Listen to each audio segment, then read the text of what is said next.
point in time. It's great that, yes, the healthy competition between Enugu and Afia states on the forefront, the front burner, and everybody's talking about it.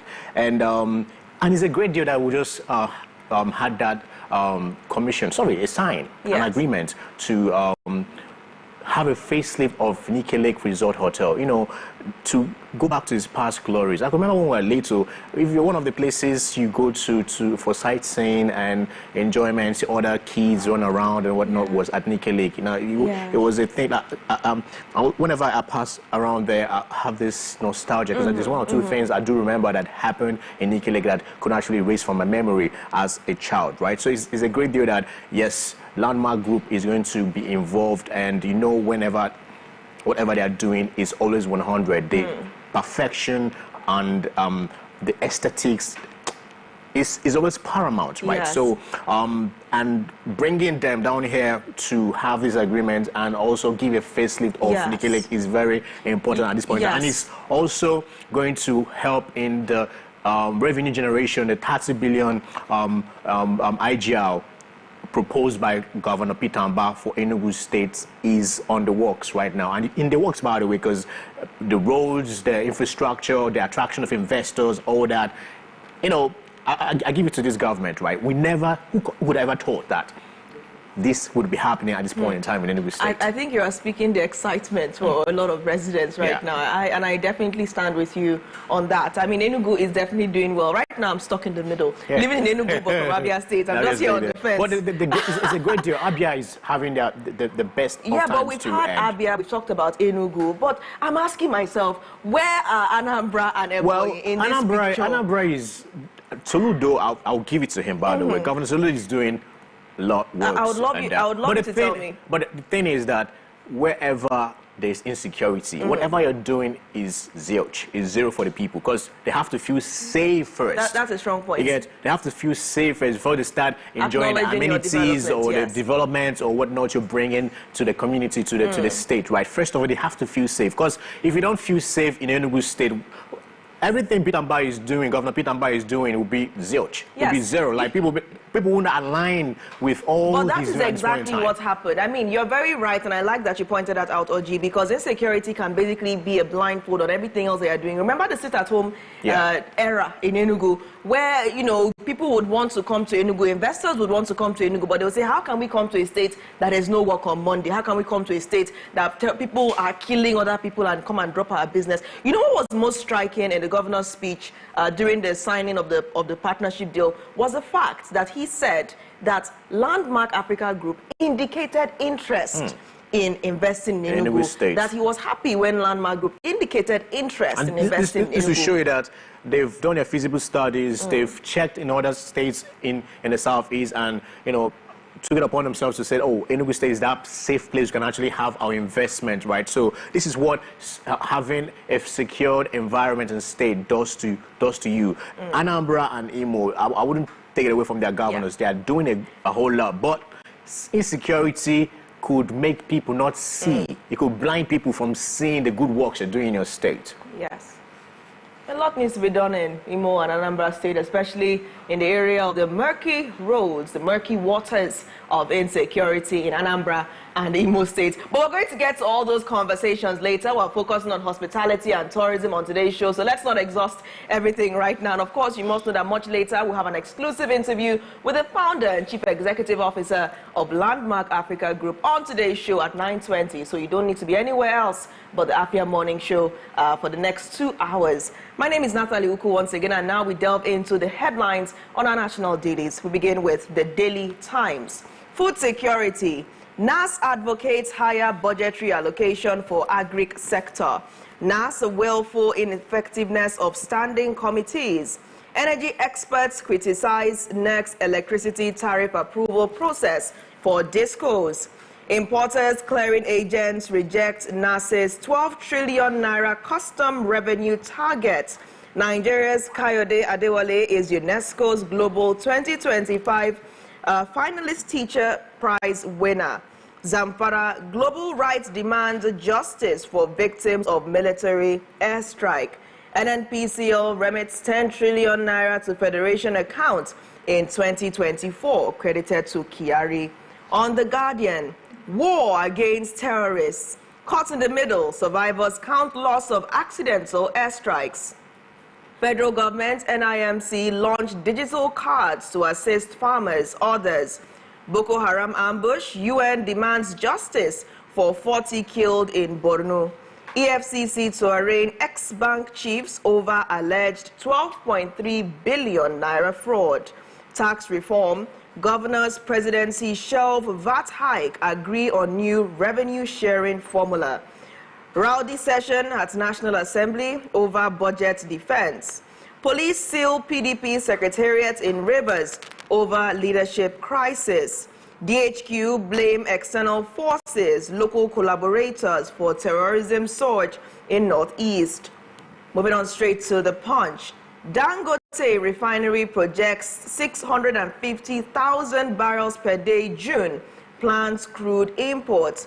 Facility now producing 500,000 barrels per day as officials look beyond Nigeria to meet demand for products. Fubara Wike camps clash as police occupy Rivers PDP secretariat. INEC deletes 7,746 dead persons from voter register. Ogun guard arrested for alleged defilement of 6-year-old. Governors propose new VAT sharing formula, OK tax bills. 12.3 billion naira fraud, EFCC to arraign Otudeco, Express Bank MD on Monday. On Nigerian Tribune, governors propose new VAT sharing formula. The proposal, 50% based on equality, 50% based on equality, 30% based on derivation, 20% based on population. Back tax reform bills oppose reduction in corporate income tax. Say no to terminal clause for TET Fund, Naseni NITDA, and sharing of development levies. ICPC files charges against Jimmy Lawal, former El Rufai's aide, 3 others. Ondo local government election, PDP candidates at loggerheads over withdrawal from Saturday poll. Wike withdraws Maitama's plots, Arovo from Rep Speaker, governors, others. And lastly here, federal government dismisses Emerson Sanusi's comments on Tinubu's economic reforms. As I know right here at The Nation, governors back tax reform bill seek adjustment to VAT. NGF, we stand for equitable distribution of resources. Gray areas resolved, says Sulu. EFCC to arraign Otudeco Onasanya over alleged 123 billion naira fraud. Failure to defend budget will attract zero allocation. Lokobiri, market forces will always determine fuel price. Foreign fighters behind terror attacks in northwest, northeast, says DHQ. Federal government economic reforms on course despite Sanusi's doubt. I'm moving over to Daily Trust. Tax reforms. Governors reject VAT hike. Propose new sharing formulas. Stop scrapping of debt fund. Naseni Nitad. Truck kills 6 family members, 8 others in Benue. Abuja, Kaduna, Kanu road ready in 14 months, attributed to the FG. 6 terrorists, 5 soldiers die in Sokoto, Gondro. Families of Zamfara airstrike victims demand compensation. Presidency to Sanusi. Don't undermine our reforms. Oil and gas. Lokobiri assures of sustained collaboration. Moving over to Vanguard. Tax reform bills. Governors offer new formula for sharing VAT proceeds. Propose VAT distribution based on 50% equity, 30% derivation, 20% population. Back to Tinubu on reforms. Why North is jittery over tax reforms. Moving over, crude oil price will dictate petrol pump cost. Attributed to Lokobiri, influx of ISWAP. Southern governors mobilize active regional security. FG to MS Sanusi. We don't need your approval for Tinubu's laudable policies. Rowdy session in NAS as IGP presents 2025 budget. Kidnapping. Nigerians may have paid 10 trillion naira ransom in 2024, attributed to Governor Soludo. How hardship drives some Nigerians to look for food in garbage. Moving over to Daily Independent, and the last one right here. Governors back tax reform bills reject increase in VAT, endorse revised VAT sharing formula, says it ensures equitable distribution of resources. 2025 budget, Senate will ensure every naira spent touches life of Nigerians, attributed to Akpabio. Reverse PDP crisis. Iwo threatens to sanction Wike orders over anti-party activities. Court sacked Chukwuemeka, claims he remains party chair. PDP NWC backs Iwo-led Rivers State ESCO. Nigeria's inflation will start moderating from January, says analysts. NAS considers exempting Nigeria police from envelope budgeting system. Alleged 12.3 billion naira fraud. EFCC to arraign Otudeko, ex-First Bank MD, Onasanya.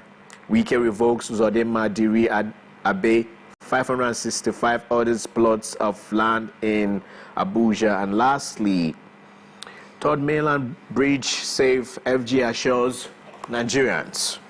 All right, Oji, where do we begin this morning? Apparently, I could have loved to talk about, first of all, the rowdy session in NAS.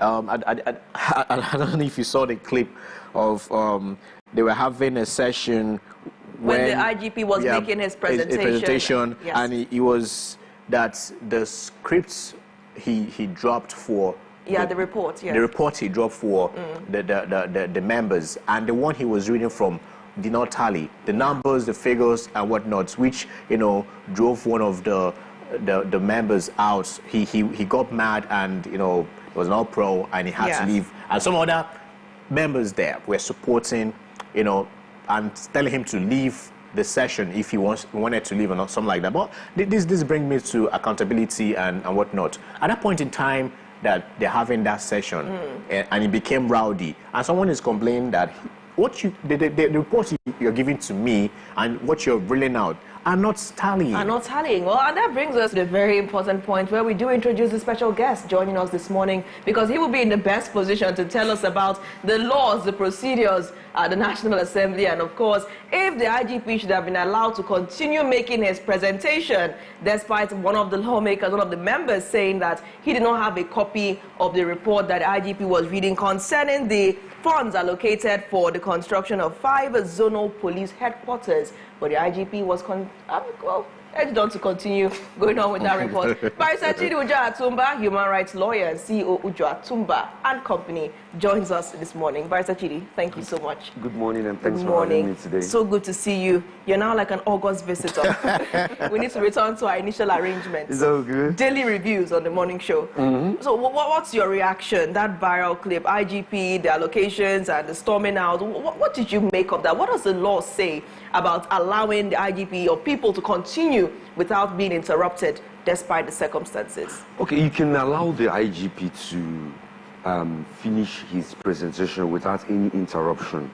Okay, and now ask him question at the close of his presentation in order to point out the difference or the variations between the figures in the document. It's not really a big thing in my own understanding, but while the session is going on, if questions are allowed during the question time now, the IGP ought to have rectified the mistake, if there is any.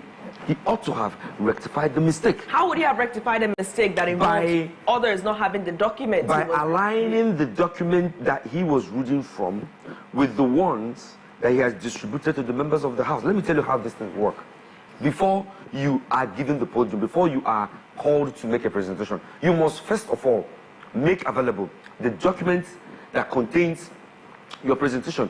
You could avert your mind to the writer that say that if you don't defend your budget very well, then no allocation will be given to you. So this thing that they are doing, they are using the figures because they are looking at 2025 budget holistically. So they are looking at the figures that have been inserted in the budget, and they want you, who is the head of a particular parastatal, to give facts, figures, data, how you will use this funding to manage your parastatal and also provide good security for the nation. So there will be differences, naturally, we're all humans, but when such occurs, it is paramount that you clarify that, not in a memo, right there.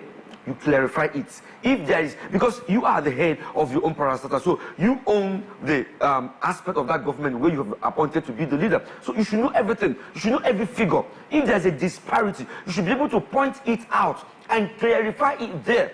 You are serving Nigerians. You are not serving Mr. President. Neither are you serving the members of the House. So your allegiance is to the Constitution of Federal Republic of Nigeria. So, like you rightly pointed out, transparency is very, very important here. Openness, it should be our watchword. So the IGP have all the, and it shouldn't even turn to a rowdy session. Yes, but the way the story is being written, and this might be a far-fetched idea, but it looked as if the chairman of the committee allowing the IGP to continue was some kind of, it just seemed as if he was taking the IGP's side, yes, which is what made the other member to storm out of it. But in terms of what happened, the IGP not providing the same documents to others, do you think that it was some kind of foul play? Do you think it was an oversight? Is it possible to make such an oversight? It's very, very hard when you put into consideration the nature of the document that we're talking about here. We're talking about 2025 budget. Yes, I know that we are humans, but in certain circumstances, people are expected to be highly circumspect in figures and in data.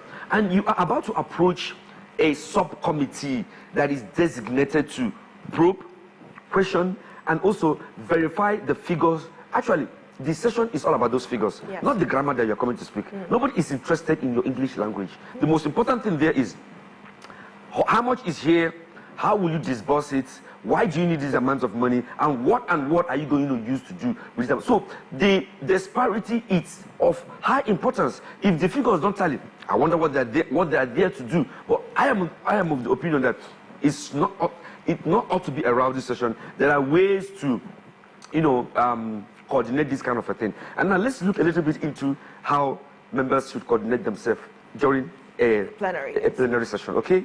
The chairman is the chairman. The chairman is the chairman.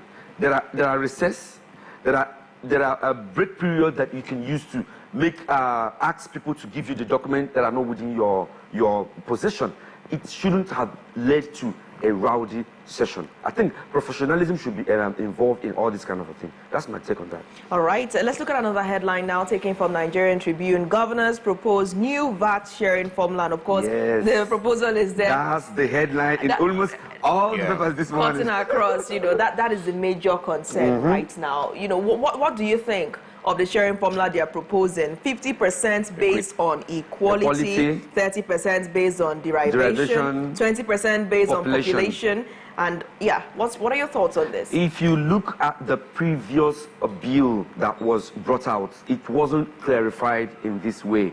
It wasn't quite clarified because the Northerners are alleging that the new sharing formula will not favor them. They have been used to the old sharing formula where whether you work or whether you don't work, a certain percentage definitely comes to you at the end of the day. So whether you are promoting the VAT services or resources that generate the tax at the end of the day or not, it doesn't bother. And everything comes to you. But you can see now it has been calibrated. It has been kind of, made clear so that in as much as you are getting that 50% and that 30% and the 20%, if you work harder, if your state work harder in generating revenues, the indices will definitely change. I think it's more realistic now, it's clearer now, and like I rightly pointed out initially, they will definitely find a way to rub this tax reform in, because the old one we are using is obsolete, and the key word here, if I am right, is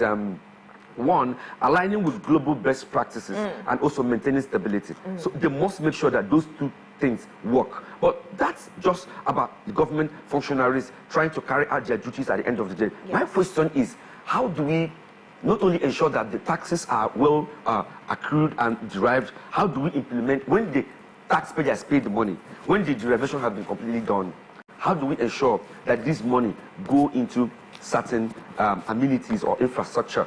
Because that's the essence of paying tax. Some nations are sustained by tax. So many nations, Western nations in the world, are sustained by only tax. They don't have natural resources. They don't have any special thing that can sustain them. It's only just tax. When you derive those tax and when you implement the proceeds, profitably, you will strengthen institutions, okay? Educational institutions, business institutions will be strengthened. And when the institutions are strengthened, that's the only yardstick that you can use to measure the development of a nation. So it's a circle, not only derivation, not only payment of the money. Let the money be used by the governors to alleviate poverty and also to provide democratic dividends for the masses. And you also say no to VAT increments, do you? Huh? You say no. Do you say no to the VAT increment, so any increase in VAT whatsoever? I don't think it's the right time for any increment in VAT. The sharing formula could be debated and all the rest of it. Increasing tax now for Nigerians, it's cutthroat. In my own understanding, because you have to be realistic, putting into consideration the hardship that Nigerians have faced. Even Mr. President, if you can gather all his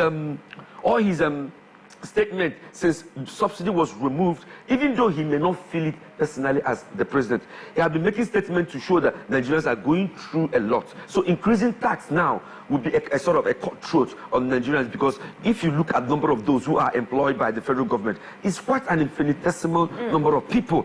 Nigeria is driven by the middle class and other things that we consume. VAT is value-added tax. Yep. So as you consume either data or anything, it will reflect. And when a cumulative account of it will show that it will definitely hit hard on people who are trying to, set up their businesses and all the rest of it. Your thought too on scrapping of debt fund, because that's one of the things the governors are kicking against. Sorry, I didn't get that. Scrapping of debt fund. That's one of the things the governors are kicking against. Apart from the VAT hike, they're also kicking against scrapping out debt fund.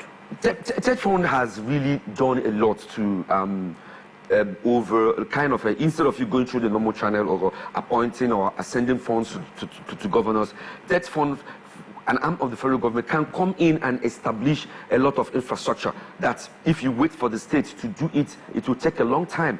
If you walk into University of Nigeria Enugu campus, you will see so many structures set up by debt fund. If you go to IMT, it's all these not just in Enugu State, all over the federation, you will see projects sponsored, executed by debt fund. Okay, I think back then during the Obasanjo administration, there was also something like that Buhari managed, where funds could be used by the federal government to go direct into communities and set up structures that if you allow the state to do them, it might take long, the funds may not be there. So I think it shouldn't just be scrapping debt fund, because I know what they want. They want the debt fund to be scrapped, and they want the portion of the fund that is being used to run the debt administration to be, shared among the governors. So it's going back to the same thing that we are doing. I think they should allow that one to run on its own, because on a scale of 1 to 10, the federal government have used debt fund to alleviate poverty. They have used debt fund to meet the infrastructural gap and need that we have found in so many local communities. So scrapping it may not really be in the interest of certain Nigerians in a whole. That's my take on that. All right, now let's look at Vanguard and this story that it may be easy to just overlook, because of all the national issues that are happening. How hardship drives Nigerians to look for food in garbage. And we have a very interesting comment by a sociologist that says scavenging causes people or stops people from actually having a human dignity. Because when you start looking for food in garbage, you don't feel human anymore. You don't feel like your pride of being human is there. You are looking for what's left over, not on a table or on a tray, but inside a garbage can. What do you make of this headline? Because we're seeing a consequential increase in scavenging. People are actually hunting for food, bottles and the rest. What do you make of this? What's your assessment? It's the result of the general poverty that is in land. But we cannot kind of wait for the federal government to come and do something. In this instance, I am calling on communities. This is the time when communities should rise and look out for the less privileged, okay? Communities should rise. We may not be battling the fire that is going on in America, but we are battling hunger amongst us. That's our own fire. So we need to look after one another. We need to look after one another. People who have should ensure that those who don't have around them should get something to eat. It's really the order of the day. You can have it all. You can never have it all at the end of the day. So yeah, like rightly pointed out, it shows that we have gotten to that low level where normal people, not mad people, normal people can now, out of all other means of, gaining a livelihood, can now think. I mean, when you get to the level where you can think of getting your daily living from the waste bin, I mean, that's the lowest level we can get.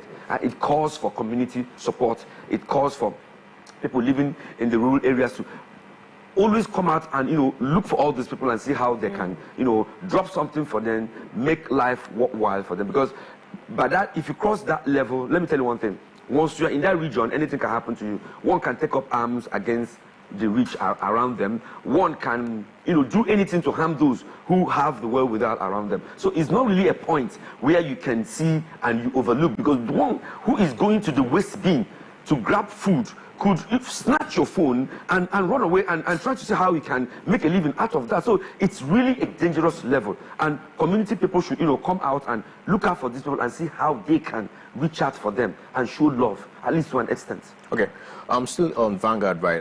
This one reads, FG to MS Sanusi, we don't need your approval for Tinubu's laudable policies. MS Sanusi, a couple of weeks or days ago, he called out this regime, saying that their policy are not working, and he's not going to offer them his IQ, to find a way to figure out how to, make or amend or help out in their policies. And this is FG doing what they always do, calling out to counter, that they don't need his approval to any of the policies that is laudable that Tinubu is implementing at this point in time. What do you make out of this back and forth always from the federal government, not listening to what the crux of the issues are, the issues people do raise, but always quick to counter? Yes, that, hey, we're doing the rightful things, Criticism is not something bad. I've always said it here. It is the crucible in which your actions are tested. Conformity, okay, stifles intellect, thereby furthering decadency. I want more of Sanusi's response, okay? People from all walks of life, professionals in economy, they should criticize this government. Because when you don't receive this criticism, you think that you are doing well. Let me tell you one thing. Those surrounding the president, those surrounding Mr. President may not be painting the true picture of what our economy is going through. And if he hears this from all nook and cranny, he will get the impression probably that more work needs to be done. More work needs to be done. Yes, I am of the opinion, or rather, I know that people who are appointed by someone will always love to say something good, not only to make the man feel good, to secure their appointments, because they're also employed. But at the end of the day, how is the national economy faring? That's the general question we have to ask. Oji, economy is something that is a living thing, okay? You cannot take it away from this fact.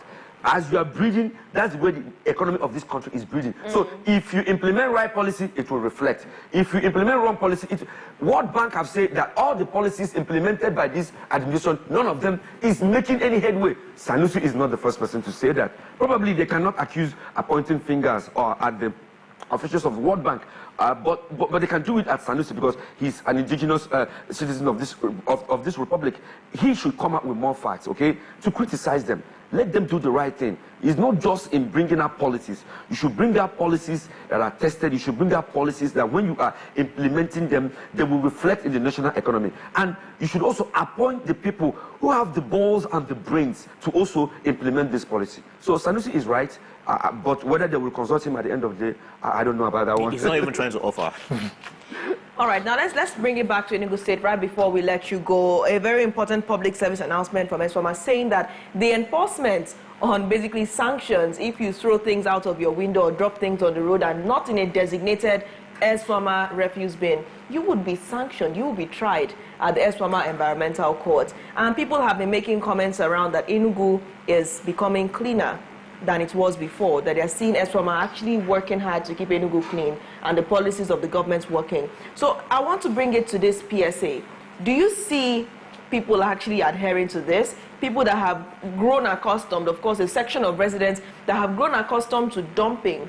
You know, there was this funny story where I was told, I can't confirm it, but I was told that Eswama officials went and saw a particular, just in front of a particular estate, a dump site where people were just dumping things. And they went, they looked around, inspected everything, and they left. And I was told that maybe they will come back later and, you know, sanction them. That's just what the person that told me was saying. Do you see this enforcement working? Do you see Enugu residents stopping this trend of throwing things on the road, dumping bags everywhere, and then just basically littering the place? You see, government is changing, okay? This is the dawn of intellectual emancipation, okay? A liberation from the shackles of ignorance.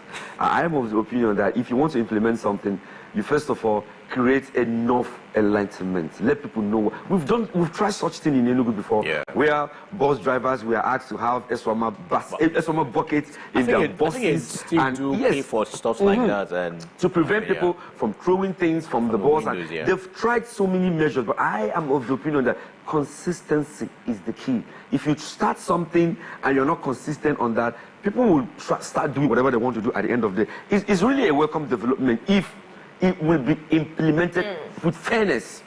Fairness. Educate them, provide dumping sites for them, ensure that the dumping sites are cleared regularly, and then watch out for people who are violating that order. But what we're trying to implement here, is it a law enacted by Enugu State government, or by Enugu State government? Has it passed through the Enugu State House of Assembly? Is it something that could be implemented?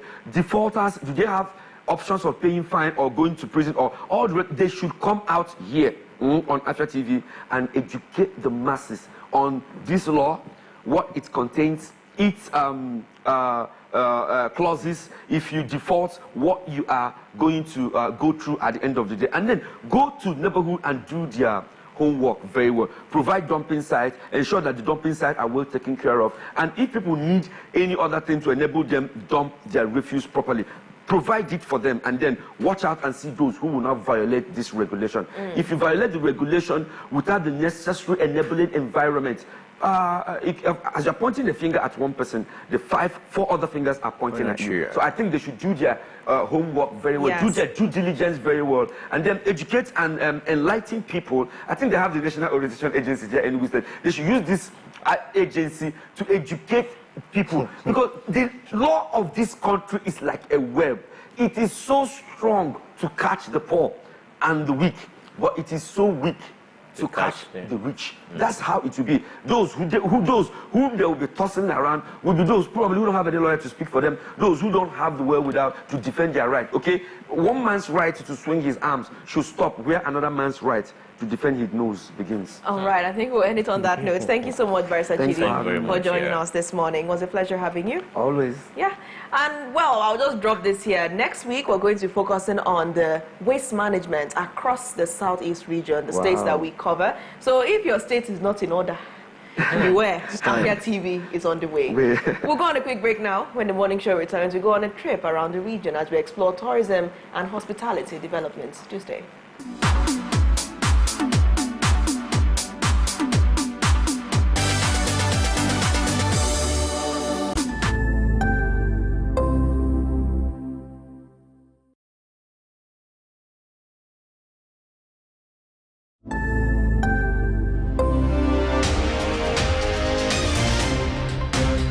My name is Ubon Kings.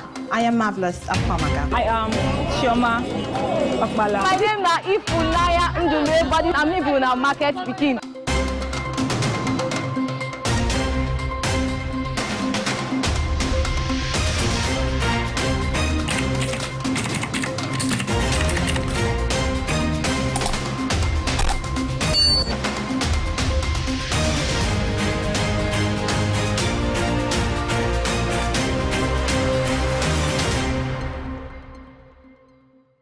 What are your thoughts on the spate of sex for grades in Nigerian universities? This very issue of owing salary should be criminalized. How can they amplify their voices? People don't have evidence. You want to get to know about it? Have to stay tuned right here on Afia Morning Show to get the pulse and the feel of that.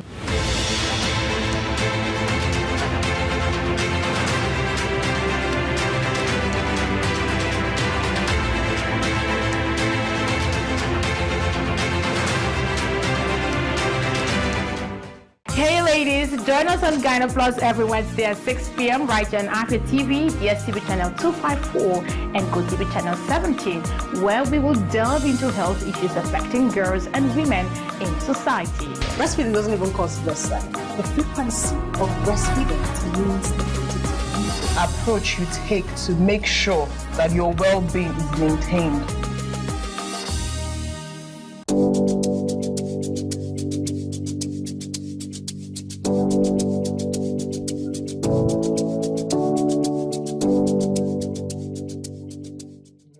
Welcome to the latest and most amazing show on here. Ladies and gentlemen, welcome to Lunch Break.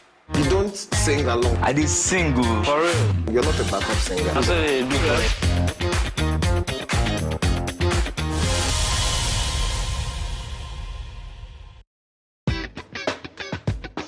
It's a brand new week and another opportunity for us to gist and me to tell you, bring all the spice, all the things that are hot, trending and exclusive on social media. Sometimes I know there's constructive criticism. I know that you know how to quote it. So for the people that don't understand, I want to be like, oh, why are you doing this? Please, I'm not a cross-dresser. I'm only doing this because of the money on Facebook.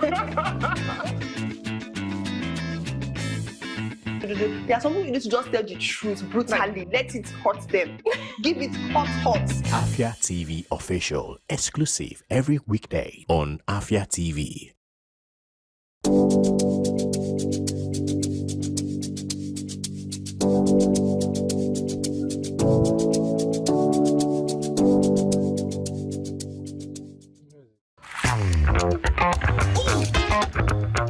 Time check, it's 2 p.m. and it's time for us to vibe, chill, and relax. Ladies and gentlemen, welcome to Lunch Break on Afia TV. So Lunch Break is all about the music, it's all about fun, it's all about entertainment, it's all about entertaining gossip and stories from social, it's all about the latest trends, it's about what's lit, it's all about the games with our guests, and yes, in general, I like to say it's all about the vibes and vibes only. AfiaTV.com.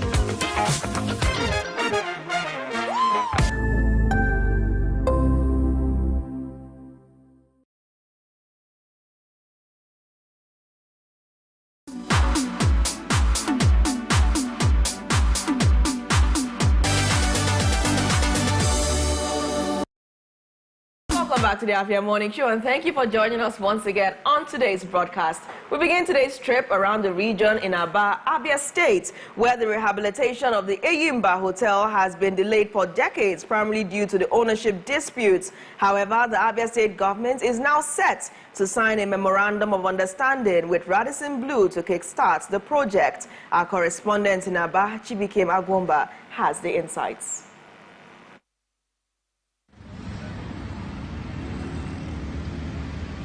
The Eyimba Hotel, once an iconic landmark in Aba, has remained abandoned for over 20 years. In July 2023, Governor Oti visited the building site with hopes of rehabilitating the hotel. However, a visit to the site reveals that work is yet to commence since the governor's visit in 2023.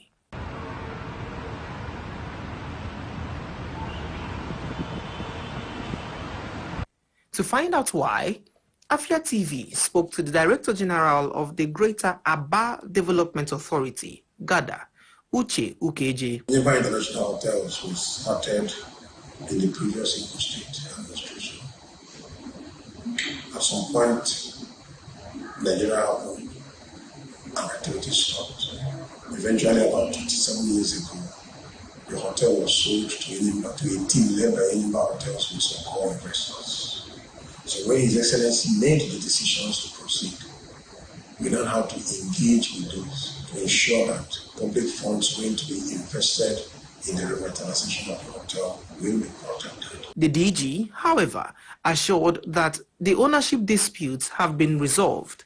He disclosed that the state government is preparing to sign an MOU with Radisson Blu, a renowned international hotel chain, to transform the Enyimba Hotel into a luxury facility with state-of-the-art amenities. That aspect of it has been completed. A decision was also made that it is the top-of-the-range hotel that the people of Ghana desires. And after a rigorous interview and review of all the global brands, it was settled for Radisson Blu, and contact was made with Radisson. I am happy to announce that an MOU, being a combination of all the efforts we did so far for the revitalization of the hotel, will be signed on the 9th of February in Nigeria. Radisson is sending a team here. Additionally, the Director General highlighted broader plans to boost the hospitality sector in Abia State, emphasizing the government's commitment to attracting investors and elevating the state tourism profile. On the hotel, His Excellency is building a hospitality and entertainment hub. Across from the hotel is going to be an exhibition and conference center. The other side of the road will be a park. So we're going to have a zone in Aba that caters for both entertainment, hospitality, conferences, and exhibitions. So we're not just looking at the hotel as an item. His Excellency has an expanded view, a more expansive objective for the city. So you don't only come to the hotel for leisure, you can also come to the hotel for conference. You can also come to the hotel as a family. There is something for everyone. The Enyimba Hotel's revival offers hope for Aba's hospitality sector. With ownership issues resolved, all eyes are on the government to deliver on its promises and attract meaningful development. In Aba, Chibike Magomba, reporting for Afia TV. Thank you, Chibike, for that update. Away from there now, back to Enugu State, where the state government has partnered with Landmark Group to revitalize the Nike Lake Resort. Our correspondent, Chidima Madu, reports that the agreement signed by the Enugu's Commissioner for Trade and Investment, Mrs. Adora Chukwu, and Landmark Group CEO, Mr. Paul Onwanibe, aims to boost and restore the hotel's former prestige. The detailed report. With the expectation of attracting 3 million visitors annually in the state, the Enugu State Governor Dr. Peter Mba expressed his commitment to support the project and reaffirmed his goal to make Enugu a global destination for investment and tourism. He noted that Nike Lake Resort and Hotel is a government asset and expected to be managed efficiently. We're quite excited as a state when I became aware that you indicated interest to come and manage and run the Nike Lake. Nike Lake for us is not just a hotel. It's quite a lot of people in the southeast, and I dare say the entire country, can identify with Nike Lake. And the optimization of the activities at Nike Lake is quite consistent with our ambition as government to ensure we attract 3 million people to Enugu State. That's our target. And we recognize that there are fundamentals that must be in place for that to happen. It doesn't happen because we wish it to happen. We recognize that we must ensure that we have the keys that would accommodate that number of visitors. We also must ensure that there's the ease of movement, that we can actually bring in that number of people to Enugu State. Earlier, the CEO Landmark Group, Paul Onwanibe, emphasized the hotel's potential as a tourism hub that will create jobs for local youth. He thanked Governor Mba for the opportunity to manage the hotel and assures him of providing services of great standard. when I thought of Enugu, I'm both emotionally and commercially involved. And commercially, I say because we know this is one of the states that not only its position as a really good government state, but also some of the things that we see and the progress the state has made in a very short period of time. We want to definitely be part of it. I came to university here, I have an emotional investment. I married my wife from here. I came to university here, and Nike Resort was opening as I was leaving the state. So I want to be part of that transition and takes it back to its former glory.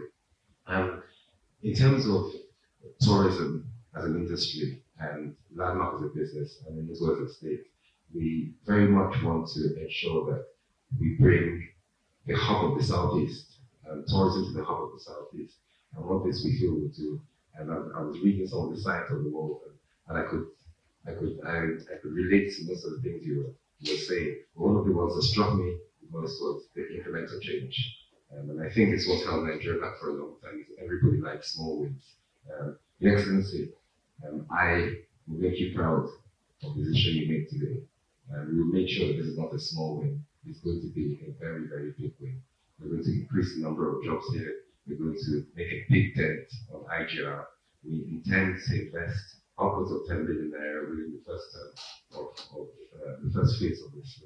And we believe, from an employment perspective, an SME creation perspective, from a supply chain and a value chain perspective, and obviously from taxes, for visitor numbers, not just local visitors and regional visitors, but international visitors, and the wider region. I think we'll increase those numbers. So we look forward to it, and we hope that in a few years' time, we sit down and you'll be proud of us. So thank you very much for giving us this opportunity. In Enugu, Chidima Mado for Afia TV. All right, thank you so much, Chidima, for that report. Oji, two, very divergent reports. We're seeing the abandoned Eyimba Hotel that is set for a boost in its architecture in the coming month. This Radisson Blu partnership that is imminent, according to our correspondents there. And then we're looking at the Nike Lake Resort that we've been harping on since the beginning of the show. What do you make of the developments in the southeast currently? When the righteous is on the throne, the people rejoice. When it's the other way around, you know what happens, right? Yes. So I'm talking about Abia State. At this point in time, all Alex Otsi is doing, right? His initiative of Day Simon Bakwe of the yesteryears is almost like up to 40 years. That structure is standing there, and every governor comes, they see it, they're not blind, and they look past and all that. And it's a great deal that he is trying to, put a new face in Abia State. Going back to these old structures, going back to fix this old stuff, right? That's what governance is all about, the continuum. Yes. Government is continuum. The same thing is happening in Enugu State. The same thing is happening in Aba. And as I said, in Anambra and Imo, they are working. Their governors are working. But you can't remove that from the people's face to see what you're doing when you have insecurity. So if you solve insecurity, you start seeing the good news coming out from Imo State and Anambra State. I like that we're having this conversation on a Friday, because it just makes me want to go, and I don't even know. Maybe it's time for me to give myself some treatment, service, because it's time to be served. I'm coming to Enugu State. We'll still come back to this, Oji. We'll still come back to this, because right after this news break, we're heading on straight back here to the state as we discuss developments at the Enugu Hotel Presidential, and of course compare that to the latest news from Aba, where it's expected, if the DG Gada is saying what is actually going to happen soon, that there would be a partnership with Radisson Blu to revamp the hotel come February 9th. A memorandum of understanding, according to our correspondent, will be signed according to that interview to advance the prospects of the Eyimba Hotel. We're on a quick news break now. The morning show returns shortly. Don't move an inch.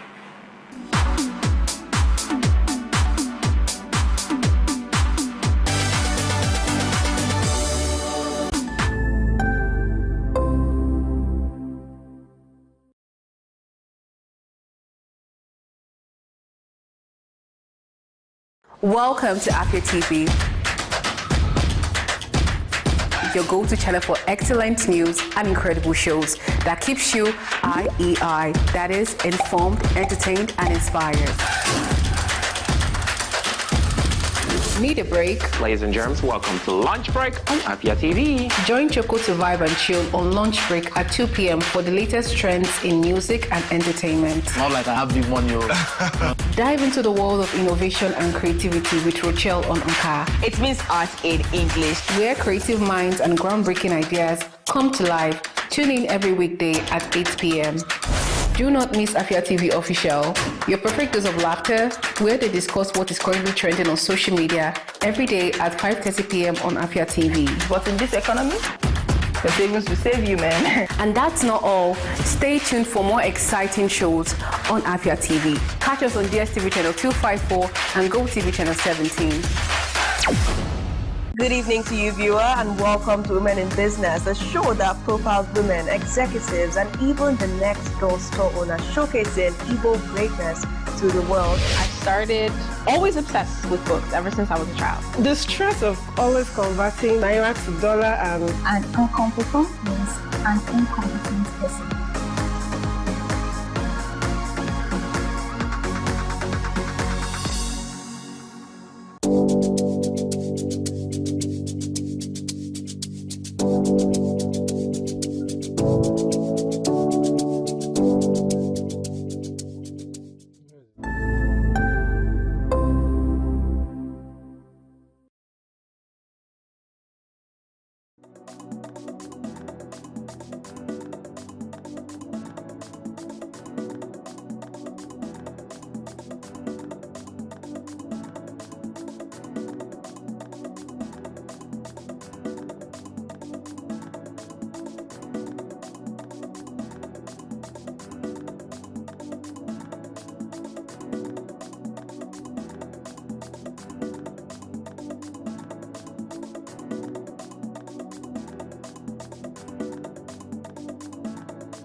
For staying tuned. You're still watching your favorite breakfast show. Of course, this is the Afia Morning Show live from Enugu, Nigeria. My name is Nathalie Uku, and Ojiwa Chukwu, my amazing co-host, is here as we segue into the weekend.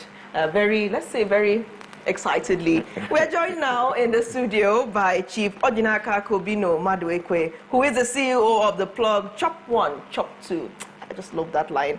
And he's going to be discussing tourism prospects in the southeast, especially as we're seeing the landmark strides in the region. Chief Kobino, thank you for joining us this morning. Good morning. Good morning, Chief. And Yeah, good morning. Welcome. Thank you for having me. Yeah. Well, I mean, what's your reaction to everything we're seeing? Advancements at Hotel Presidential, the Enugu landmark partnership that has just been signed, sealed, 10 billion naira investment on the line. We're looking at what is in view for Eyimba. Of course, I mean, I don't know how I feel about that, because since 2023, we expected something to have happened at that hotel. What's your reaction to all of this? My first reaction, let me start from Eyimba. You know, we were on a tour of Aba, and we were to stay 2 days. But we ended up staying 6 days to see what Alex Oti is doing, the magic. And then we thought that was the man with the magic wand, you understand? And much wasn't happening in Enugu, you know. So we saw Alex Oti putting people of resource, of means, to handle, what do you call it, sensitive positions to resonate and propagate the city, right, the Enyimba city. So the hotel with the new thing with Radisson, I think OT has done quite good. But then we come down to Enugu, my city, the coal city, Obodifeneme, and we suddenly saw a magician of 7 wands, you know, in the name of Dr. Peter Amba, a man that is audaciously insane, I must have to say. Enugu is a mass construction site. You're talking about the International Conference Center, talking about presidential, you're talking about the car park, trailer park coming up. I do get things from the grapevine. And when I imagine it, I say, in Igbo, isi ana abaka waka, but isi na abakia is gone kolo to development. So we get to Nike Lake, Paul Onwanibe, landmark, a guy that developed a coastline of nothing into almost $250 million investment. I mean, he has always been a quintessential gentleman, right from his days at University of Nigeria, Nsukka, and his Enugu days, because he's also part of 042. So Paul has always been calm, and when he came out with this, we heard so much about the noise about landmark, the express, whatever. But Lagos lost, Enugu's game, right? And Paul is here now to do the wonders and more. He said he's going to do more. And that iconic Nike Lake, 4 decades, I experienced Nike Lake from Maurice Malcolm, the British Lebanese. I was part of his inner caucus. We used to brainstorm a lot. And I also was part of the pro-chair team, Roger Gardner, Sven Gussen, with Mrs. Ifoma Nwobodo, former chief of staff, Enugu Government House, as their chief accountant. So we worked very well, you know. So when I heard in the grapevine that Landmark was coming over, I didn't imagine that, you know, I'm so excited that I'm alive to see this happen. This is what I have always dreamt about. Doing outside tourism for a while, you know, in the late 80s and 90s, a travel network going around the world. The government here wasn't kosher, and we were trying to sell Nigerians to the world.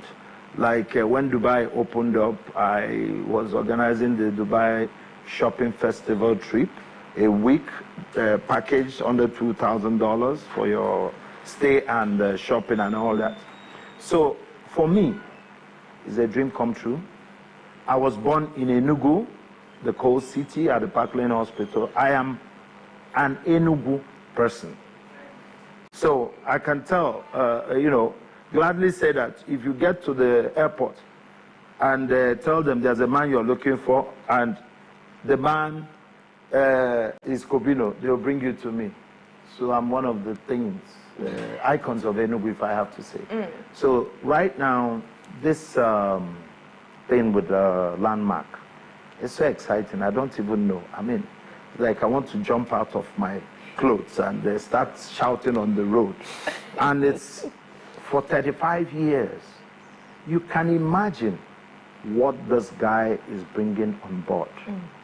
Peter Amba, however you think and however you get your audacity, God bless you for making this possible in our time. A lot of people are so happy. It's not blowing somebody's trumpet. I say what I see. And if you see something, say something, please. No matter. I am originally from Anambra State, but I was born here, and I've done almost everything here. So being in the hospitality, catering, tourism, and cultural industry, I stand tall to say that this is a right peg in a right hole. Chief Kobino, it couldn't have been better said. Let's talk a little bit of history. Well, it's a great deal that everything is happening at this point in time, and we are experiencing it. Thank God we are alive to finally see that. I think by the time this dispensation is done, you know, we always talk about Governor Sullivan Chime, right? Great guy. Yeah, great guy. He has done a lot for Enugu people, but the pace this governor is going, we might literally not even compare. But my question is, he has been doing a whole lot, right? What more do you think needs to be done in Enugu to tap into that tourism revenue? You know, and if you okay that there are a lot more to do, right? How far can we go from now to maybe the next 10 years to make Enugu that hub of, you know, that generates a lot of revenue from tourism? Thank you very much, Oji. There's still a lot more to do. The president just visited, you know, and he was awed by what he saw. The vice president had visited a while ago, and everywhere he goes to, he says, go to Enugu and see what the young man there is doing. I thank God that we have gone beyond this politics thing, you know. Somebody's doing a good job, you don't want to read because it's not in my party. Yeah. No, we're talking about Nigeria and the southeast region now. A whole lot more can be done. Let me start from things that are basically in front of us. I think the governor at this stage needs to set up a standing committee of from the plate.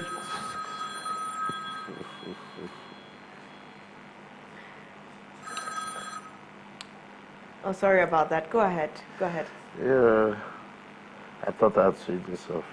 No, it happens. Maybe someone has seen you on air and it's like, is that Kobino I'm seen on is that Chief Kobino I'm seen on From air? the plethora of talents that are bound in this city, starting from me. Charity begins at home. The governor, people like Peter Dochie, Ebubedike, and the rest, who is talking about a unified New Yam Festival for Igbo land, which we are working on now, to have a special day like the American Thanksgiving, you know. So basically, the governor needs to set up this committee because not everybody around him knows about what tourism brings, what Sullivan brought on board, you know. There are so many people so serious about work. Something happened Christmas time and we didn't like it because I'm the president of a Kulu Primary School World Association and people were attacking me. This is the governor that you're supporting, everything he's doing. What do you have to say about the little skirmishes in December? I wouldn't want that to smear what the governor is doing. So he needs this committee to be able to advise him on certain things, like talked about noise pollution, you know, how many decibels of noise is going to be allowed. But I want to say that most people building lounges, party places should employ the use of acoustic windows and doors so that the sound is within, yes. But to go and start disturbing business of tourism, and how are you going to sell the International Conference Center? Dr. Sam Obunwobodo, the head of the finance thing, you know, about Enugu, he said, no, these are the things we need. The governor has a wonderful team, from his chief of staff, the SSG, the people in tourism, Obi as the transport guy, very audacious. The Uber guy, you know, he's the one that brought Uber to Nigeria, you know. And so many of them, you know, Lloyd Ekweremadu in the Enugu for the first time, Southeast, won to host the National Sports Festival. Yes. Fantastic. Okay, all right. Great thing for tourism. Yes, but but let me just finish. Like Oji asked, Hotel Presidential can do an extension. And that extension, let's not lose this, you know. It's in vogue for apartments, hotels. Aaron's was the first apartment hotel in Enugu, doing very well. Lovely food kitchen they have, open kitchen. Then Best Western Plus is the next door neighbor, Carlton Suite, has obtained those duplexes across as his own apartment. So if a Hotel Presidential arises now, let the other side. There's a lot of space in Hotel Presidential. Apartments, do the apartment thing there. I experienced it. I lived out there in Hyatt Place in Dubai for 2.5 years. Hotel apartment, beautiful, kosher. And these things will enhance the IGR. All right. And the tourism All right, potential. you have to come in right now. Yeah. So we have two major pieces that we need to assess before our time is up. And of course, that involves the calls for more rooms at Hotel Presidential. People are saying, yes, people are saying that there are not enough rooms. But what is the feasibility of that, especially when there's a 5-star hotel just a stone throw away? That's on one side. The second side is some news that we seem to have overlooked in December, and that is the fact that the Enugu state government says that it has won the case in court against the former contractor charged with rehabilitating the hotel Prime View Limited, that the case has been won, that the Supreme Court affirmed the judgment of the Court of Appeal. Thus, the Enugu state government does not have to pay any damages whatsoever to Prime View Limited. And we are also aware that there was an offer made to compensate the contractor, but that was not collected. That offer was rejected. And now government doesn't have to pay any damages whatsoever. And now the contractor in charge, Dealworth Nigeria Limited, can go ahead without any form of pushback from the other side. What is your reaction to the state government? I mean, we're hearing about this weeks later, winning that case in court on one side, and the fact that there's another hotel close by. Is there a need for more rooms at Hotel Presidential? Yeah, I start from the question about is there any need for rooms? Yes. On a particular night in Enugu, I'm an events person. I had 4 cars, convoy of 4 cars, going with me looking for hotels. We even thought about the ones at the suburbs, you know, within Enugu Metropolitan. In fact, we got to one gate, the gate man, a lady was part of the security team, said, "Hey, Oga, I'm sorry, there's nothing." I said, "How do you know what we are here for?" She, you know, started laughing. So there's more, there's need for more rooms. You know, a standard MBA conference hosts about 5,000 guests, and hotels are coming up every day in Enugu. This Christmas alone, I know how many that came on. It's not enough. Most times people come in, they sleep in their friends' houses, before the next day they go hunting. An extension of Hotel Presidential, which was done at Hotel Presidential Port Harcourt. Those are the 2 icons, you know, that the Eastern region built there. An extension will be, I mean, badly needed. But I suggest apartment buildings. Bedroom apartment, 2-bedroom apartment, 3-bedroom apartment, so that it will increase. We need more rooms. Look at the International Conference Center that was just commissioned by the president. I mean, it's something that, it has a bigger auditorium than the Abuja International. So Peter Mba has turned Enugu, which he set out to do, a tourism, conference, and cultural destination, right? So we are going to experience, that is a horde of people coming to Enugu with the social media selling Enugu to the world, right? In fact, I suggest that for the end of the year or next year, travel to Enugu experience should be encouraged. The destination Enugu. The destination Enugu, yes. That is what that committee can come up with and work with the governor. Because you have men and women of different things concerning culture, tourism, and what do you call it? Hospitality, living? Yes. And that will enhance what the man has started. And remember that this man has done this under 2 years. Under 2 years. That's 19 months. Yeah. All right. So on the legal thing. The litigation. Yeah, the litigation. Peter Mba is somebody that I hear that when you're telling him, even with the Hotel Presidential, there was some slight thing, and he believes in serving the people. Let the work go on. Let us be in court. At the end, if we get through, it goes through. If not, we find a way to do it. And that is exactly what has happened. All right. Thank you so much, Chief Gobino, for joining us on the show this morning and, of course, sharing your insights, reactions, and I hope that you've been able to help mold some opinions as TV does set agenda. Thank you so much, Chief. Thank you so much. Thank you very much, sir. We'll go on a quick break now, and when the morning show returns, we're going to be joined by, well, let's just call this a guest that will be telling us on the landmark and, of course, Enugu partnership. Do stay with us.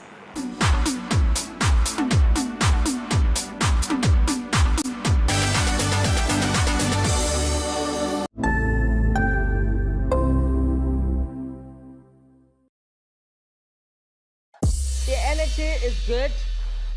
We can build a new friendship. Chess with Fabulous here. I am sweet, but don't try me still. How can Lagos not disgrace me? I am avoiding one person. She does owe me an apology. Have you ever Googled I didn't Google it. Like I said, girl, I read. You should read often.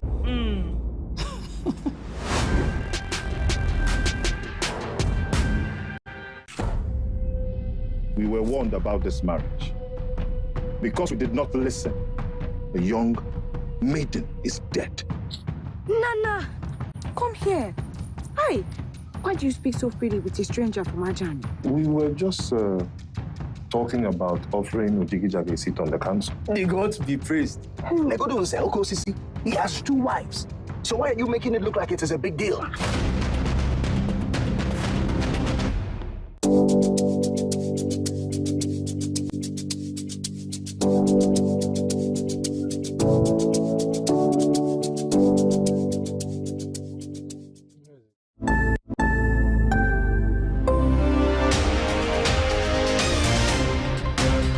My name is Ubon Kings. I am Marvelous Afamaga. I am Chioma Akbala. My name is Ifulaya Ndule, but I'm living in market speaking.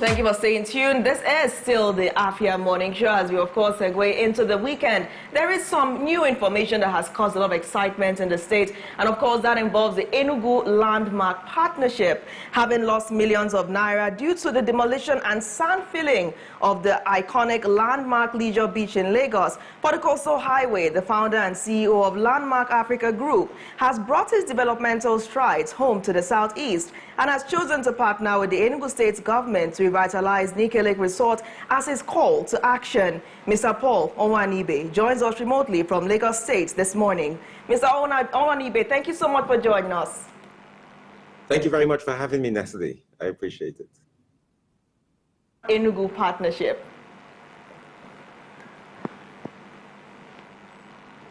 Congratulations. Thank you so much. So let's begin with what inspired you to bring your developmental strides back home to Enugu State, because we understand that a lot happened last year. So much was happening, especially when you lost that iconic Landmark Leisure Beach. Was that part of one of the reasons that you decided to put your investment back here in the southeast and Enugu State specifically?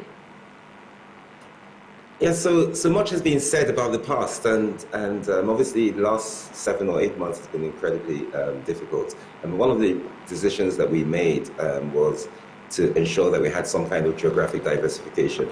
And we found a way to not just improve what we've done in the past, but build it bigger, better, more efficiently, faster, and take it to a place that's close to our hearts. So we're very happy to come into the southeast. We're extremely happy to be in Enugu. They're not just commercial reasons for coming to Enugu, they're also emotional reasons. I married my wife from Enugu, and actually she lived in Enugu. I went to university in Enugu. I have a lot of friends in Enugu, and it's just an incredibly pleasant city and state, and really deserves a proper tourism and entertainment and hospitality platform. So we feel that we have a lot to offer, and I really, really do look forward to it. It is no doubt, sir, that you do have a lot to offer. I mean, the expectations, I must say, are quite high. 150 hectares, we have 10 billion naira for the first phase, and 35 years. What are your plans for Nike Lake Resort? So one of the things that we believe very much in is what we call footfall. And footfall is all about people. We think tourism, hospitality, and leisure is about people. It's about bringing people into a destination, making sure they have enough things to do, giving them amazing experiences, keeping them there as long as possible, and making sure when they leave, they tell other people about it. So our plans for Nike Resort are exactly that: is to figure out the things that we're going to do to bring people to it, make sure they stay, give them amazing experiences. So obviously we have to upgrade and renovate the hotel and all the villas around there, and we're going to provide more facilities for entertainment for children, experiences along the waterside,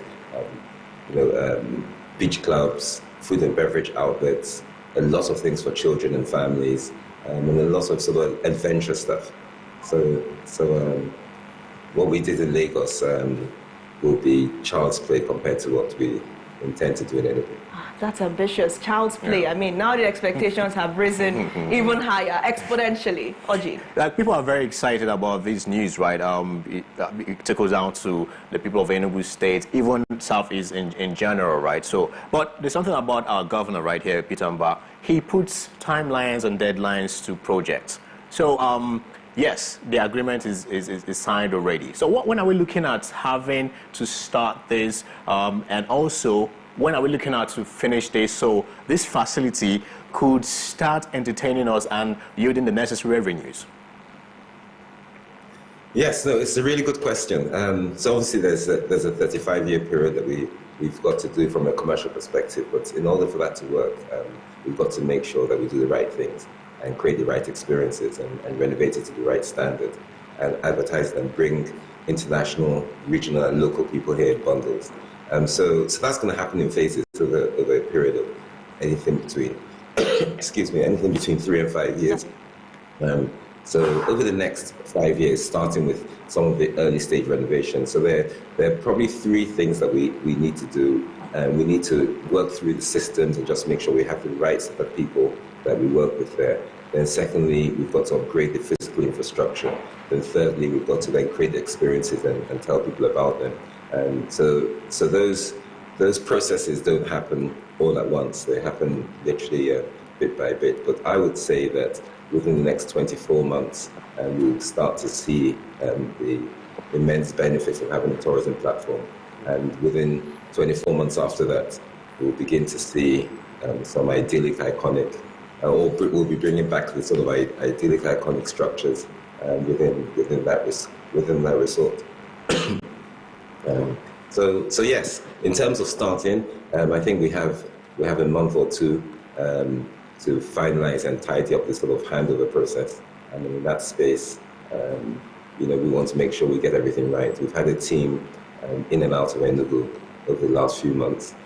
We have a team literally there now working through the handover process.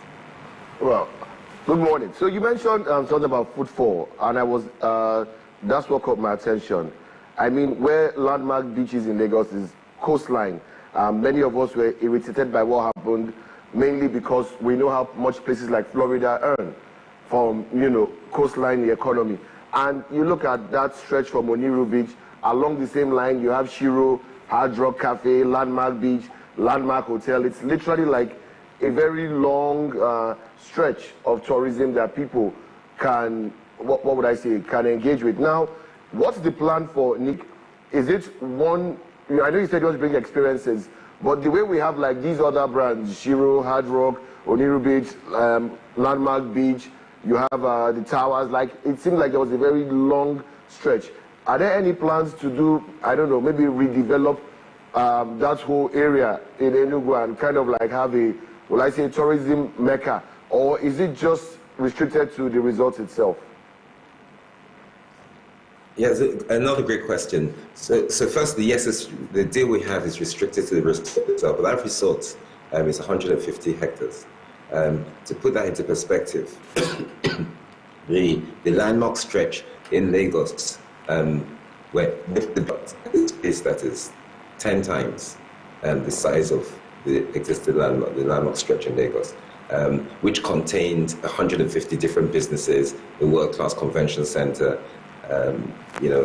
two different sets of towers, and well, you've been there, sporting facilities and stuff. So, we entertain 4.5 million visitors a year in that place.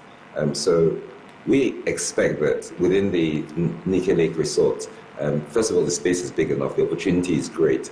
Yes, there are challenges, but without challenges, you never really find opportunities. So we're looking forward to overcoming some of those challenges to ensure that the opportunity really does come out in the way we want it to come out. So we have enough space, enough land, and certainly, His Excellency Dr. Peter Mba has given us not just the go-ahead and the mandate, but the support to ensure that we actually succeed in the fastest possible time. So, I'm confident. We look forward to this, and I don't take this lightly, but I'm confident that we will transform that resort, and by transforming that resort, we'll transform the area. Now, you talk about footfall, because I mentioned it. For many organizations, their currency is money. Our currency is people. It's footfall. Everything's about bringing people to an area. Now, the great thing about footfall, it's an accelerator. It does so many different things. So yes, commercially, we will do well out of it, because the more people who come, the more people spend money, and we will do well out of it, and so will the state. But the local community, the local environment, and the region will do extremely well. Also, the supply chain. Can you imagine if we had 4 million people coming to this resort, and they all drink, they all eat, they all play, they buy things, and that supply chain, whether it's chicken, water, paper bags, spoons, cups, there is a big accelerator effect along the community, because all those things have to be provided, and have to be provided locally. Then the property values around the area increase tremendously, because other people start preparing and providing hotels and other leisure facilities as a fallout of what we hope to do in Nike Lake Resort. Yes, I really do look forward to it. I came to university, I was in university in Enugu, and as I was leaving in the last year there was when Nike Lake was opening. And we had a great time in that 1 year. And we wanted to make sure it's even greater now. And that was 40 years ago, by the way. Wow. I'm glad you mentioned acceleration, economic impact, the value and supply chain, and collaboration with the government. Because I wanted to ask, is there any concrete plan, or is it part of your plans to engage in some infrastructural work, like the roads leading there? Is there any plans for any unique, maybe access roads? Are there other roads? Is there any specific plan? Because if you're going to increase, we already know how that area is. It's a major artery, and it's a road going to Nsukka as well. So it's a place that has traffic. I mean, the landmark stretch was literally off the coast of the most traffic-ridden city, a part of Lagos, Victoria Island. And that's why I know that in terms of logistics, and I saw how the access roads and the second roads were done there. But is there any plan to do something like that in Enugu? Because from Transikulu to Noah's to Nike, they're already legendary for their traffic. Is there any plan to expand the infrastructure there? No, very, very well said again. So let me make it clear. Tourism works with 3 things. One is infrastructure, road infrastructure. You have to be able to access it. It has to be easy to get there and get out. Second is security. People have to feel secure. People have to come and go freely. And then the third thing is beauty. People have to pass through a pleasant area to get to the destination. Those 3 things are non-negotiables if you're going to be successful. So I know, and I've spoken with the officials in Enugu State, and His Excellency, the governor, has reiterated it even on his own social media handles and in our meetings yesterday and the press conference, and that, these 3 things the government is paying big attention to. I know that the dualization of the road has already started. they intend to finalize that road all the way to Nike because, as you said, it's the road to Nsukka as well. So that has started. It's improved tremendously in the last 2 years. I'm sure you know that. I don't live in Enugu, but I've come a few times and I've seen in the last 2 years the improvement this government has actually made in infrastructure. So I'm very I'm very confident that will be improved. Now, once that infrastructure is improved, I believe the beautification will be improved. I think we're already on top of the security issues in Enugu State, and we just need to make sure that we stay on top of those issues. But I think if you light up a place and you make a place beautiful, only good people come, right? And then good people make sure bad people don't. So we'll see how this progresses, but there's some natural progressions that are important. Are we going to do any work outside the gates of the resort? No, I mean, obviously we're not a local government, and we're not a central government, so it's not within our remit to do anything outside the gates. But what we do within the gates will ensure things are done outside the gates. Obviously, again, as I said, the tax receipts from a platform like this are immense too. So a lot of that money will be used to improve society.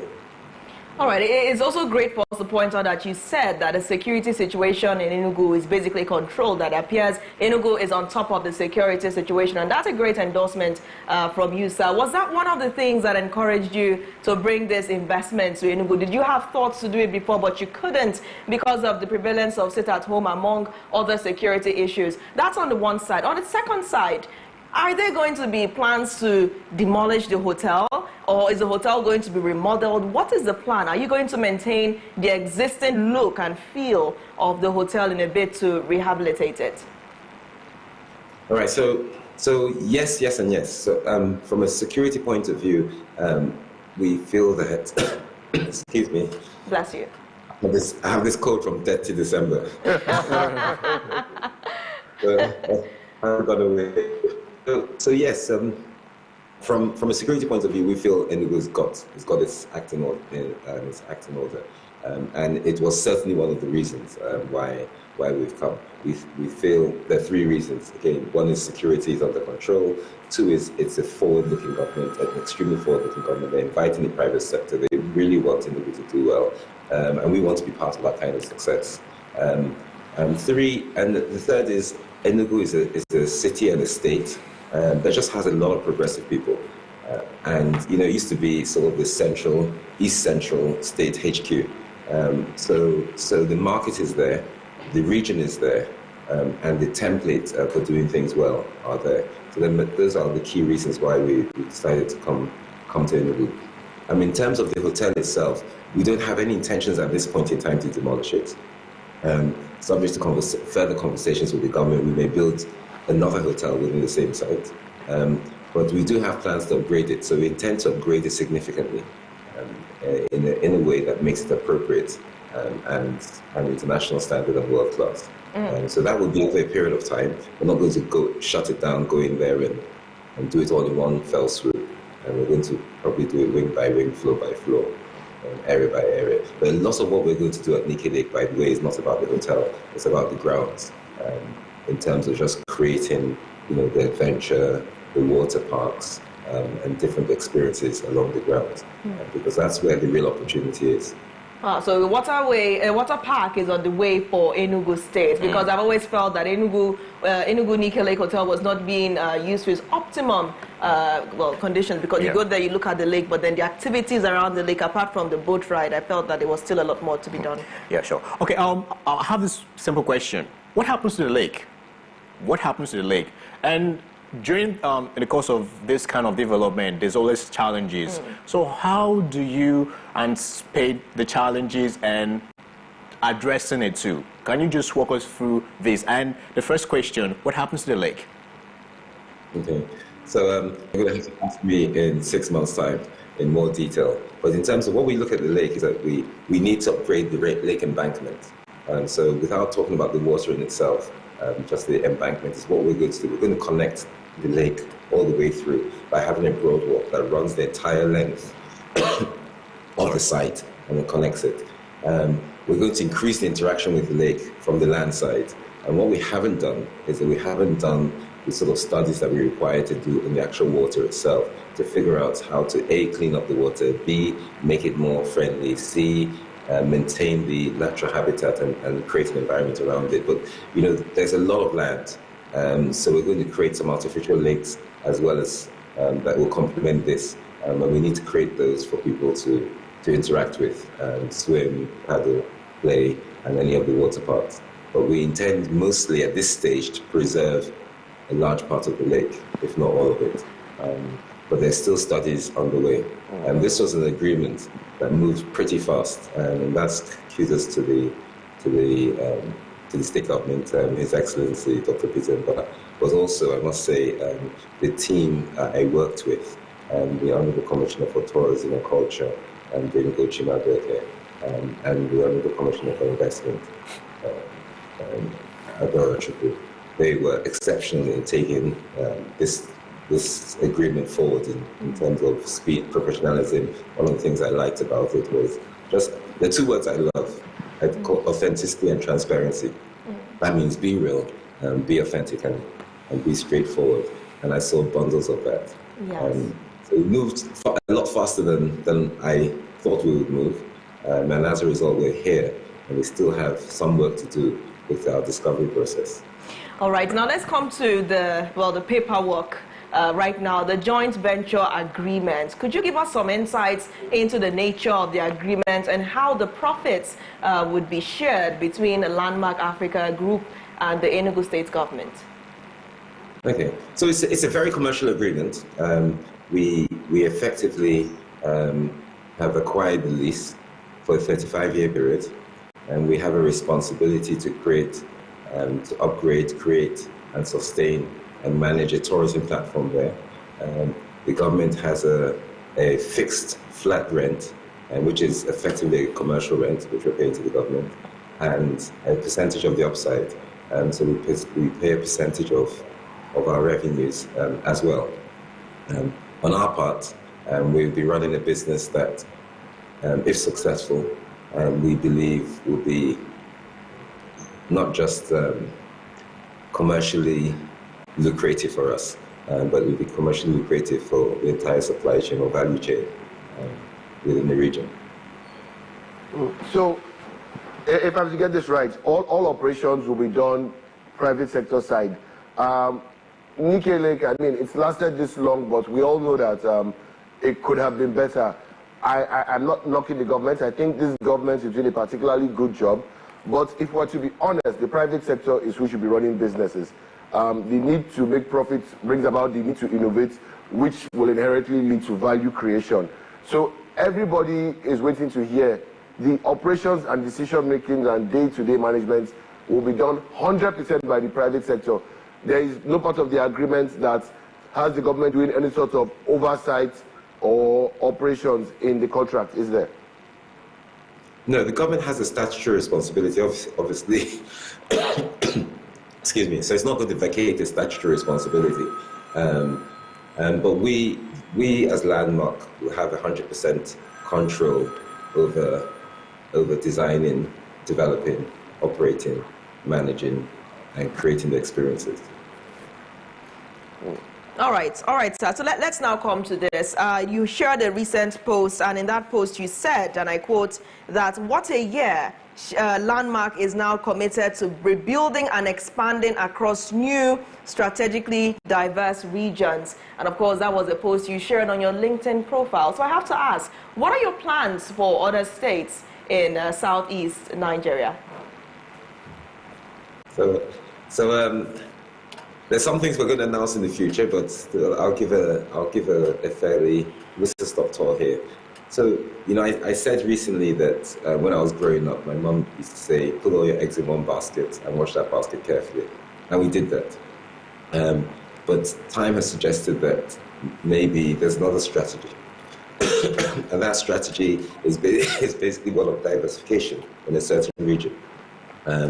So we have decided to diversify across West Africa, 8 different places in West Africa, of which 5 of them are in Nigeria, and many of them are in the southeast.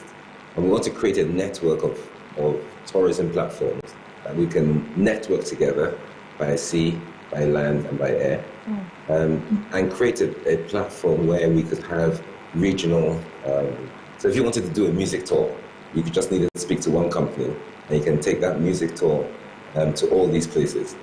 So obviously, that's why Nike Lake is one of the central points of that strategy. Same thing with a sports tour. Same thing with the holiday tour. So in terms of other states, and I'm sure you've heard, we've signed an agreement with the River State government, the old tourist beach in Port Harcourt. And within the next few weeks, we'll be announcing 2 more agreements in the southeast. And we have already announced the agreement we have in Gambia. So His Excellency, the President of the Gambia, has graciously given us a 2-kilometer waterfront site, literally without cost, to develop experiential activities on it. So I'm actually traveling there next week to sign off the paperwork. And there are 2 other African states, West African states, that we'll be going to. So I wait, and hopefully within the next few weeks we'll be announcing them. And I hope you invite me back in a year's time, so we can see what successes. No doubt there will be challenges, but you can see what sort of successes. But what we're trying to create has been done severally before in Americas, in Asia, in Europe. It just hasn't been done in Africa, because Africans tend to try to holiday abroad. The ones that can afford it and the ones that can't afford it don't do much. They go to nightclubs and restaurants and bars.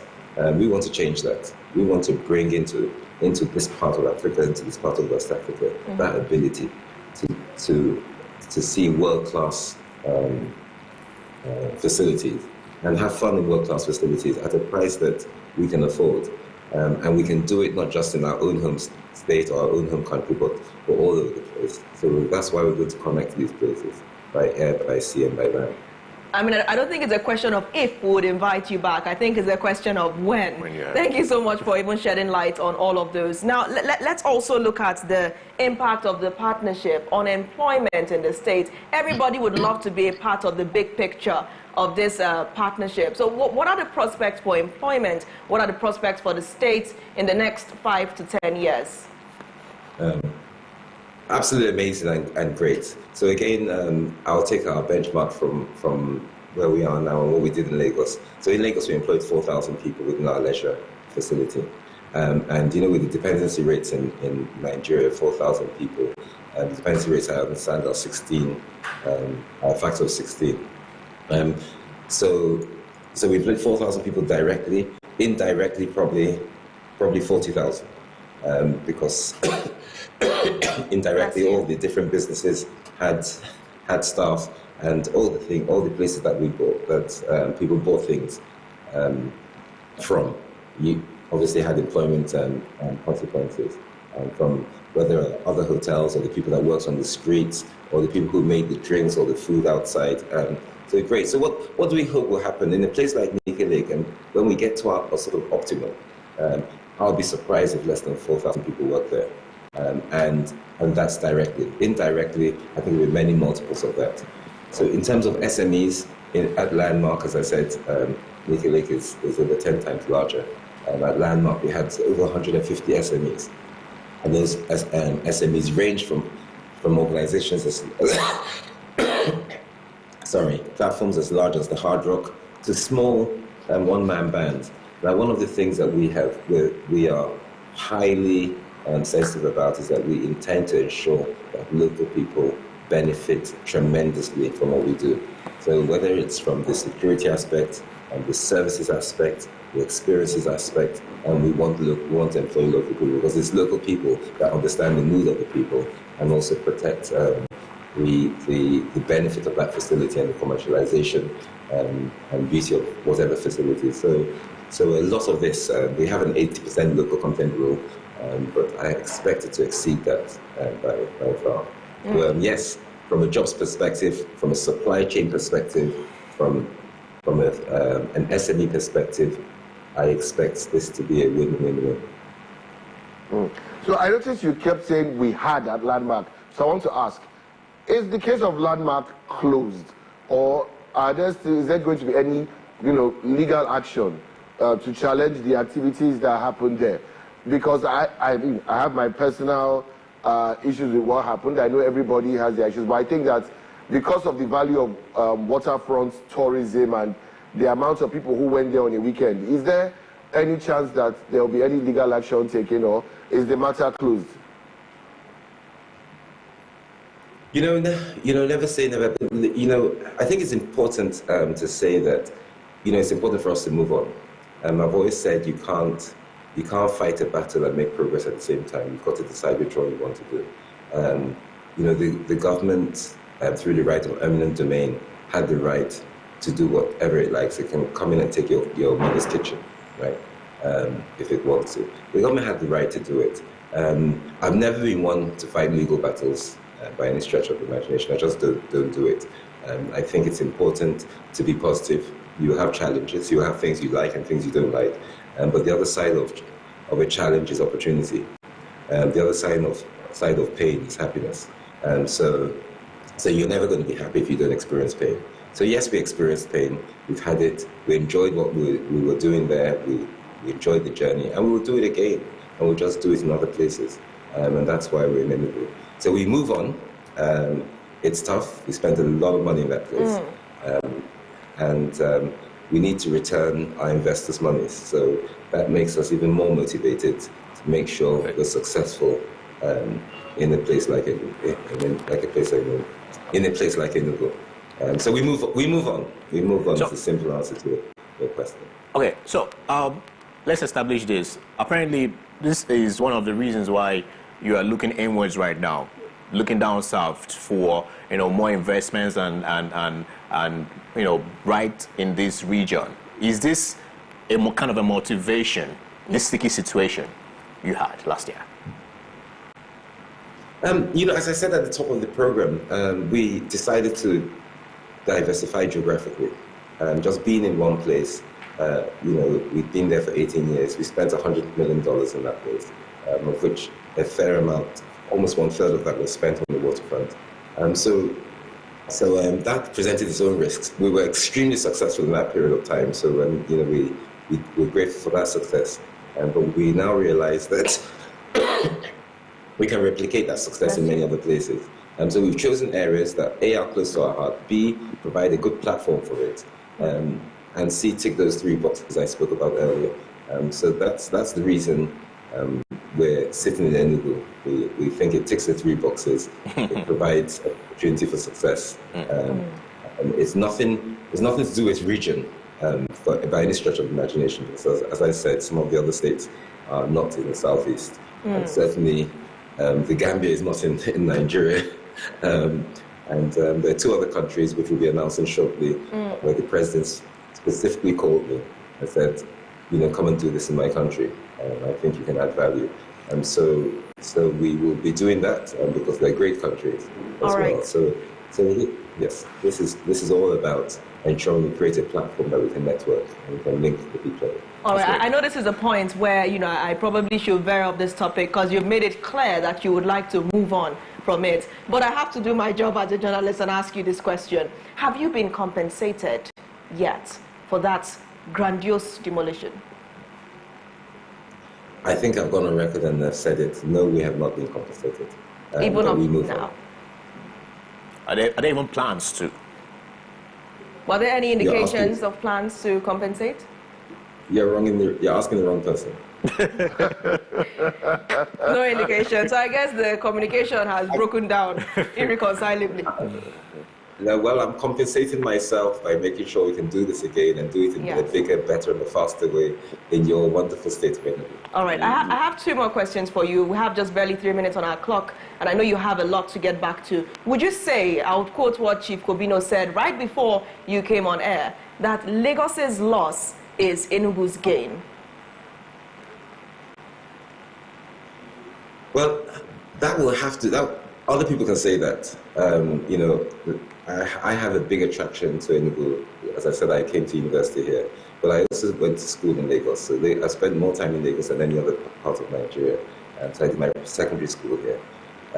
So I wouldn't say Lagos is lost, because landmark still occupies a big part of Lagos, by the way. So yes, the beach was taken away, but we still have our land side, and we have incredible activities. We still have 2.5 million visitors to Landmark in Lagos.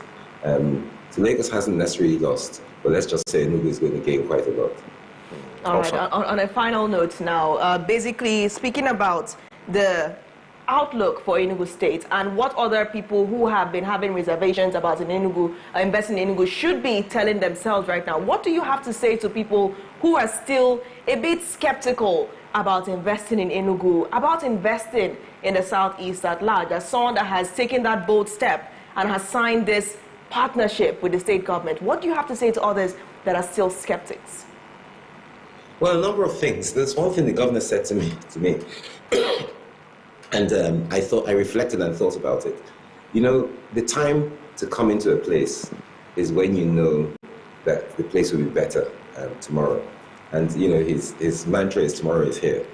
So you know, I always said, especially when I was set up my business, I always said, you know, our whole basis of business was find out where the people are going and get there first. So those people who sit on the fence or wait for things to be perfect before they come, it's too late, right? You have to be part of the businesses that create the industry preferences, that create the market, as long as that platform has been provided. Now, Enugu State is one of those few states in Nigeria, and I say this without any regret, and without any dilution. There are very few states in Nigeria that provide a progressive enabling environment for commercial, private businesses to not just create but sustain themselves. And Enugu is one of those states that have done that. There may be 3 or 4 others in all honesty that I know about that have done that, which is why our ability to expand across Nigeria is very limited, because there are not many states that provide a real commercial enabling environment. So I would say, you know, it's very important for people to, if you have something to offer, this is certainly a state that one should come to. I always say that the opportunity of a lifetime can only be realized in the lifetime of that opportunity. If you wait for too long, that opportunity may have gone. All right. Thank you so much, Mr. Paul, for joining what appears to have been a town hall this morning. Thank you once again. The pleasure is entirely mine. Thank you so much. Thank you, Namdi, OG, and of course, Natalie. All right. I thought you would forget the name because of how they went in that order. But thank you once again. And most importantly, thank you on behalf of Ndi Enugu and for even choosing to bring your investment to the state. We are very excited about it. And we have high expectations that we are more than certain that you would meet, judging by your reputation. Thank you once again. Thank you very much. And on that note, we draw the curtains on the Afia Morning Show today. We just had, of course, the founder and chief executive officer of Landmark Africa Group. It's me, a pleasure as always, hosting the show this morning. And of course, we'll be back again tomorrow with the AM Weekend Show. My name is Natalie Uku. And I remain Oji Nwachukwu. Have a splendid Friday and a weekend ahead. All right, bye for now.